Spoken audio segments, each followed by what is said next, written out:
position to be used.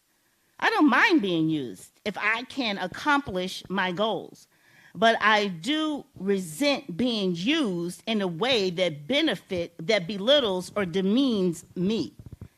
Blackwell, considered one of the town's most capable broadcasting executive, is frank to concede in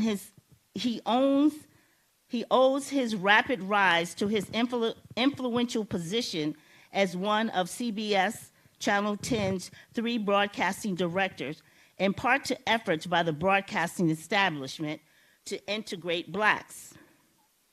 I want to skip down where it says, as Nashville's first black general manager of a radio station, WVOL, Blackwell turned it from a white-owned station that programmed largely to blacks to a community station. He forcefully put it in the center of all activities. He organized Nashville's artistic forces behind a cultural fair whose proceeds went to better the lot of minorities. His unifying efforts were so impressive that WLAC-TV, the CBS affiliate, offered him an executive position. We brought the city together when I managed WVOL.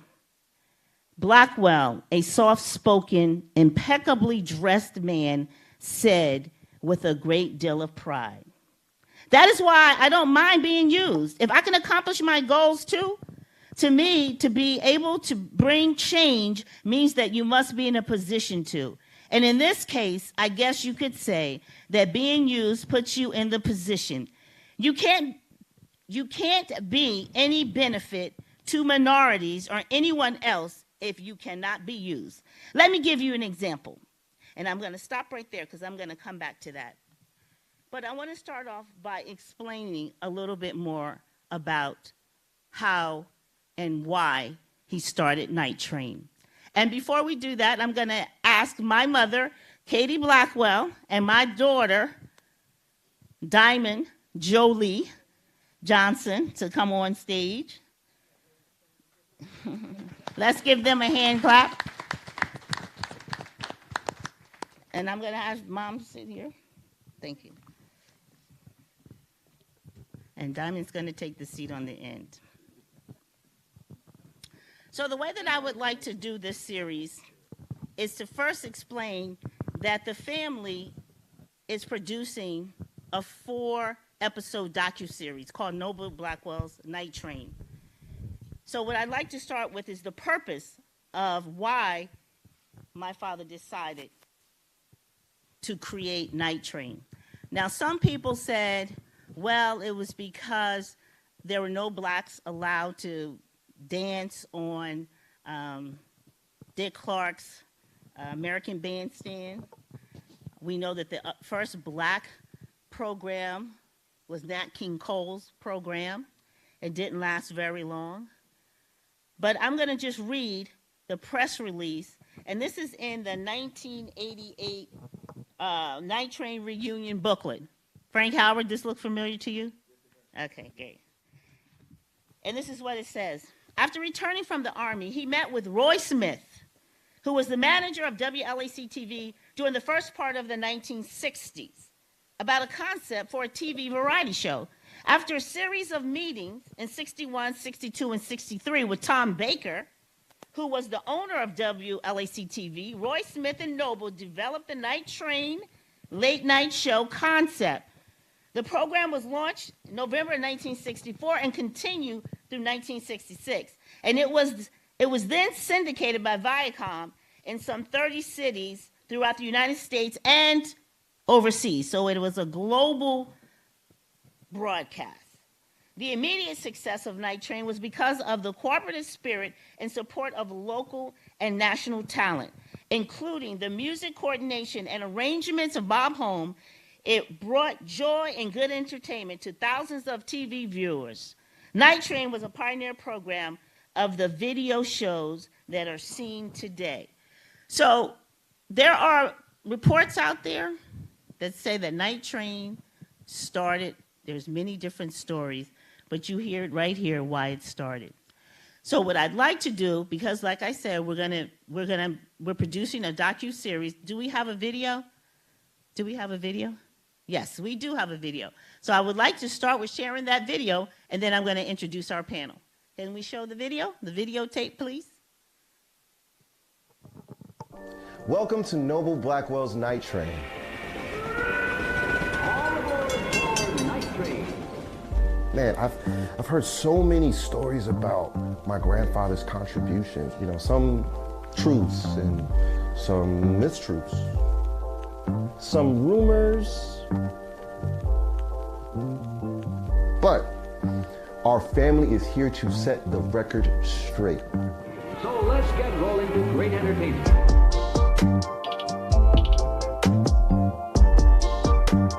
Welcome to Night Train.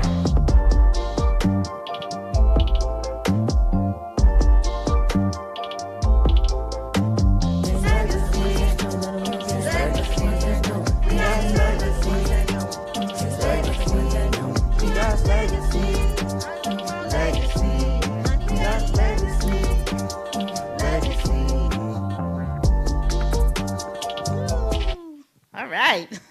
Come on, y'all, give it up. So we're going to be telling our story our way. That's all right. So I want to start by introducing our guests. And the way that I wanted to do this, because everything that I do is very unconventional. So what I want to do is, as we start talking about the topics, I'm going to let them introduce themselves, okay? Because all of you know our panel guests. So the first topic we're going to start with is the purpose of Night Train, which I just shared with you. But since we have Mr. Frank Howard and we have Mr. Jimmy Church, who were original performers on Night Train, we want to hear from them. So let me ask the question. Can you share with us recollections of Night Train? And I think a lot of times people think that it was only local artists. But what I want to know, were there any national recording artists on Night Train, and the significance of Night Train during that time period in 1964, when there was still so much racial tension and violence? And I know that that's a lot of questions, but I know you guys can do it in a few minutes. So let's start with you, Frank. Well, Night Train was a jumping off point for me and my group, Frank Howard and the Commanders. When Noble asked me to do this show, we were running around here playing sock hops, and we were well known in the area. But when he asked us to do it, and I agreed, and we went on the show, it was amazing how our popularity just increased tremendously from that point on. And this guy sitting beside me took us on the road with us. And that's when people started recognizing us. Charlie and I worked right here at Gold and Silver on 8th and 7th in Church.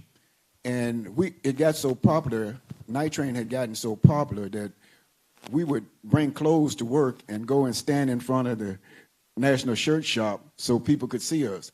But Noble Blackwell was an amazing person. I mean, he knew how to talk to people. It's no telling how many negotiations he had to go through to get this TV show. And it was a great TV show, believe me when I tell you. It was really wonderful. It was amazing. I remember my dad had said, Bubba singing that devil music, and I ain't watching it. And my mama would call me and say, your daddy stayed up and watched y'all last night, you know. So it was a great show, but what made that show was Noble Blackwell. Man, I'm going to tell you something. Noble Blackwell was a tremendous person. I mean, he looked out for us.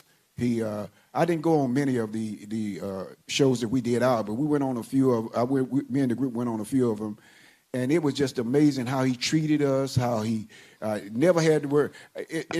I've been in music a long time, and there was very few people that I can count on one hand that were honest, that we didn't have to worry about our money. Noble Blackwell is the top of that list. I mean, he was a tremendous person and knew how to talk to people. He could talk to anybody. Noble could talk, and like you say, was sharp. Noble right. Never dressed. I mean, impeccably. You know, and he was just a great person. And Night Train was a jumping off point for us. And Like I said, Jimmy and Iron Board Sam was the most popular on the show, but we had little rivalries that we did with Freddie Waters and the High Tones. We had some, we had some rivalries, but it never. I've never heard Noble raise his voice. That's right. Noble was just a tremendous person. I know I've said that 3 or 4 or 5 times, but my words cannot not express how I feel about Noble. And I'm so glad to be a part of this tonight. That's wonderful. Let's hear from Jimmy Church. Jimmy, you want to share?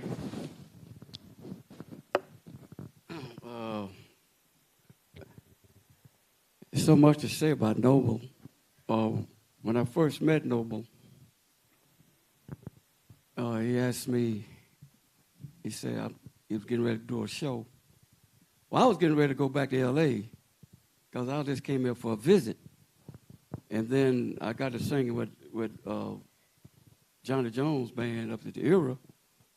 And I was going to stay there for a few weeks, and then I was going to go back. Then I was told about Night Train getting ready to start.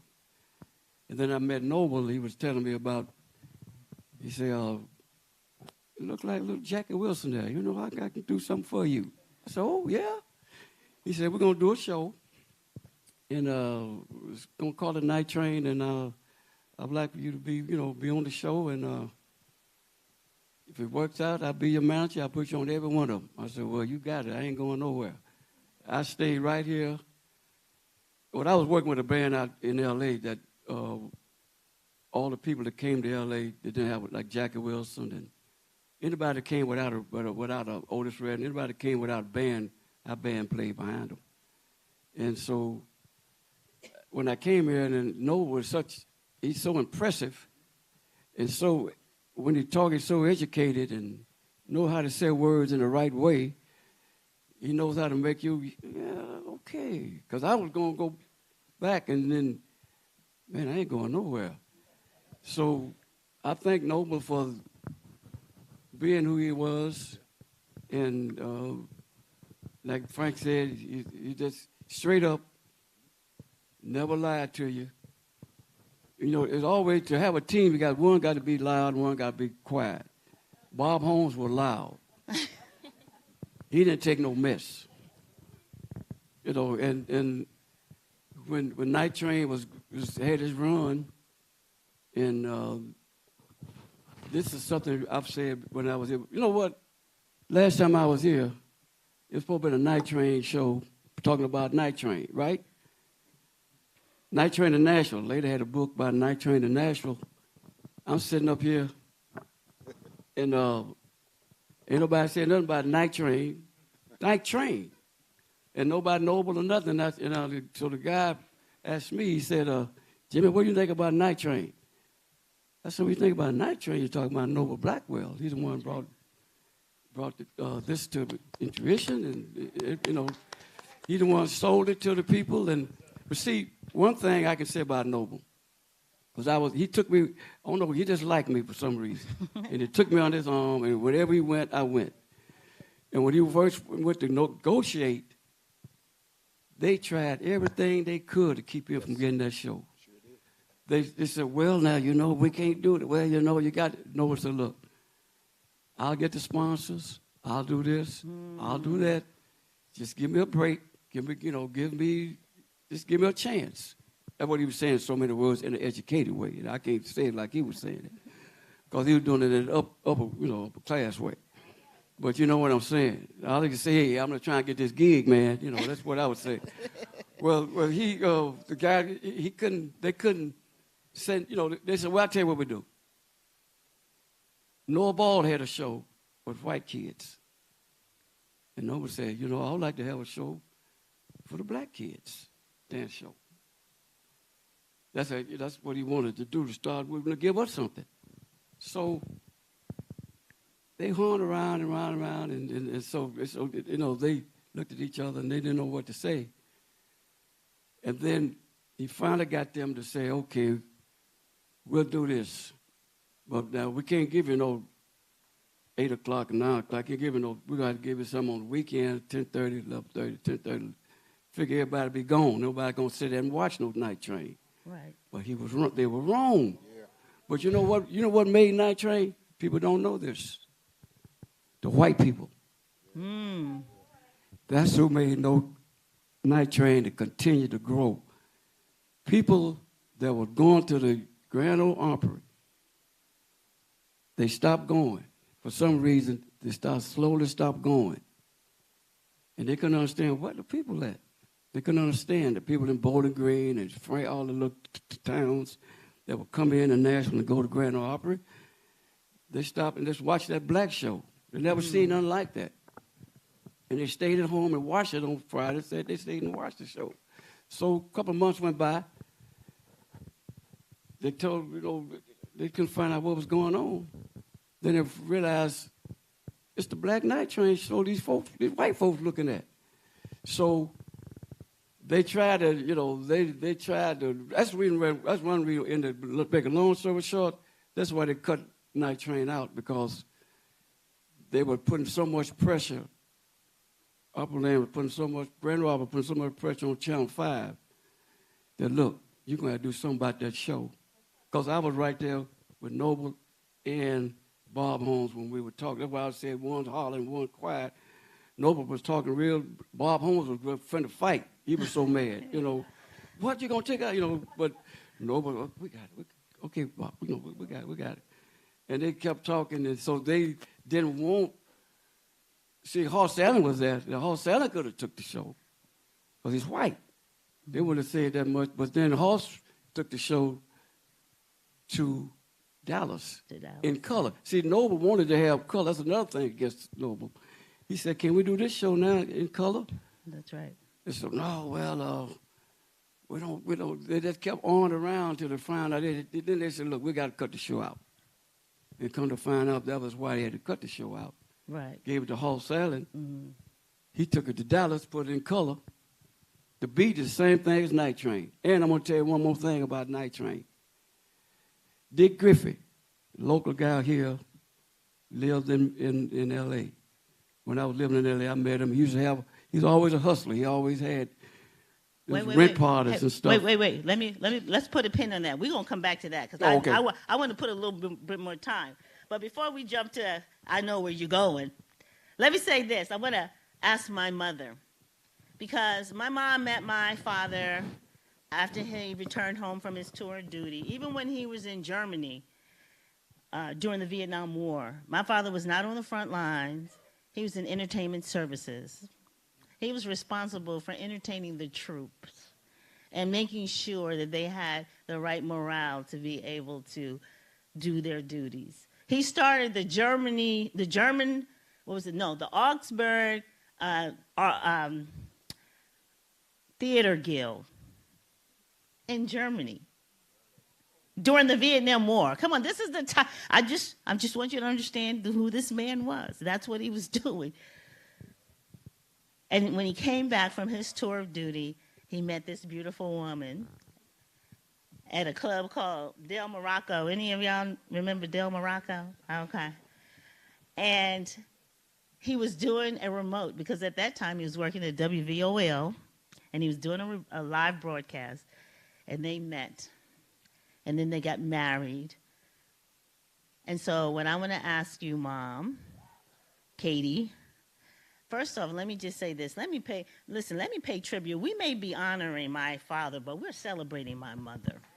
He's not here to receive the flowers. He's not here to receive the thank yous. But let me tell you, beside every great man, there's a great woman.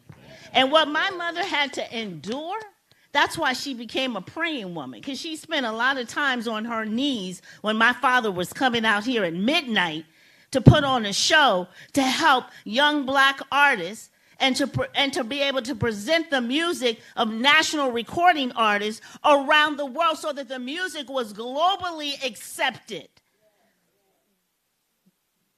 And so, Mom, we want to hear from you.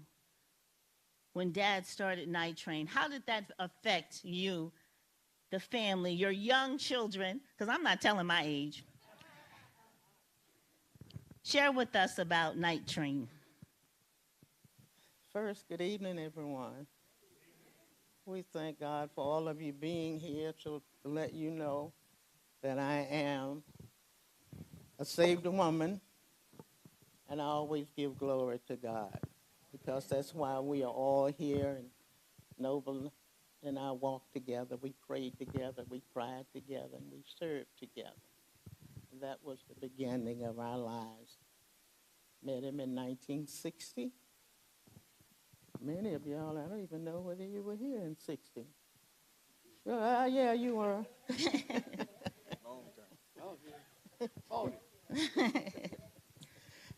Yeah, but anyway, we started then, and what happened with Night Train was simply because Noble always had he always never really just thought about himself. It was always about others. He was always concerned about others. And because when I met him, he had nieces and nephews. They were young people. And a lot of young people he came out of. First, let me say this. Noble Blackwell was a part of the Tennessee soil here, born, raised, grew up, educated here in Nashville, Tennessee. So that's why I say he is part of the soil here, because this is where he started. From Tennessee State. From here, he went to radio, and from radio to TV, he went through all of these things. But his main thing was when American Bandstand was on, and the young people wanted to dance, but they couldn't go. They had no place to go. So that's where Night Train.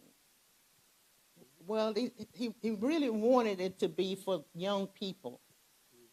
But all of the pastors here, and I'm not calling any names, said, oh, no, we can't have these young people on TV dancing. But back then, I don't know, they did the slide and a few other, the twists, you know. Some of y'all remember the twists? Mm-hmm. But he couldn't do that because the churches, the pastors here in Nashville, Tennessee, they didn't want the children to dance. So then he had to figure out another way because his thing was just always concerned about our people. So when he couldn't use the kids, then he decided that he would use the local talent. That's how this young man here came along. Because I knew them back in the day, right? I knew them back in the day because they started in Johnny Jones and all of them. But the thing of it was, what was so difficult back then, black men had an issue and a problem. They could not go and do a show of any kind back in the day.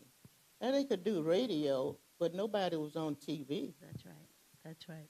Especially one that was a host. The only one I knew that back then that had a show, and that was Nat King Cole, and some of y'all remember him when That's he had right. a show. And it didn't last very long. I think it was 2 years. No, and I think that was the only thing. Noble Blackwell, Night Train was the second show that went on TV, and that was with WLAC. And that was also one of the situations with WLAC was affiliate station of CBS. That's right. So, and let me put a pin there because we're going to talk more about CBS. I know where you're going with that. So let me ask you this question, Mom, because what I want to know is, and I'm asking the audience, I want to take a moment to ask the audience a question. Let me ask the audience, name some of the nationally known recording artists. First off, let's see what is showing hand. How many of you remember Night Train? How many of you remember watching Night Train? Okay, so I want to hear from the audience. Who are some of the national recording artist that you remember performing on Night Train? Jimi Hendrix. Okay, that's right. Jimi Hendrix started in the band on Night Train. And we're not going to let Frank say anything about that. Anybody else remember any other national recording artists? And who else? Johnny Jones, that's right. He was the band leader. Anybody else remember anyone else? Joe Henderson. Was Joe Henderson on there, Mr. Frank? I think he was. We both recorded for Horse Allen, so I think that Joe was on there. There was several artists. What used to happen is that when they come into town, James Brown would send people in. This guy that sung "If You Don't Work, You Can't Eat," and he would send these people in and have them. And every once in a while, we would get an Otis Redding or somebody like that to come. That's right. So Otis Redding, and there was also Little Richard. Yes, there was Little also Richard. Gladys Knight. There was many national recording artists. Let me tell you why that's important. I was watching a documentary about Otis Redding, and he said, and I didn't even realize this, that he died in an airplane accident when he was 26 years old. He's a very young man. But he said when he went to London to go and perform, the people knew all of his songs. And he was so shocked that they received him so well. So what happened, and this is the brilliance of my father, what happens is when you have your local artists doing what we call cover a song, it gave popularity to the song. So when the national recording artists came to town, they would sell tickets. And because the show was syndicated and being seen, and name some of the places, Frank, that the show was broadcast. A lot of the places was overseas in Germany, Japan. What happened was they picked up these shows way after the show was off the air, and they started showing these shows in England. I've had calls from Japan and England about I don't know how many of you all know that we on Jimi Hendrix's last CD anthology. Me and my group, Frank Howard and the Commanders. Billy Cox wrote "I'm So Glad and I Feel Sorry for You," but I get more. I get more from the Night Train show than they'd ask me. Well, they asked me about Jimmy, but they'll ask me about the Night Train show. What was it about? And where was it recorded? And this and that. And I remember so well. You would go in the front door of WLAC Towers down there, and that's where Night Train was there. I'd see Bill J. and those people in there. Bob Lobertini was there. And you'd walk in there, and that show would start. We would cut that show like around 6 or 7 and start around 6 or 7 in the afternoon, and it was. I have people that still call me, and the show with the way the internet and everything is now. I mean, you would not believe how popular that show is now. And so when I wanted the reason why Let me yes. go back just for a minute, Yes. because you're talking about a life I lived on a daily. Now, when Night Train started, you could not go to WLAC and shoot no show during the day. You had to go at midnight. Midnight, because they were not allowed to go there and do this show during the day when other people were there. Noble used to come home very upset saying, I don't know how we're going to change this. And I said, well, just don't do it. He said, no, I have to do it. He said, because this is an opportunity. Back then, they called it the Chitlin Circuit. That's what y'all were doing.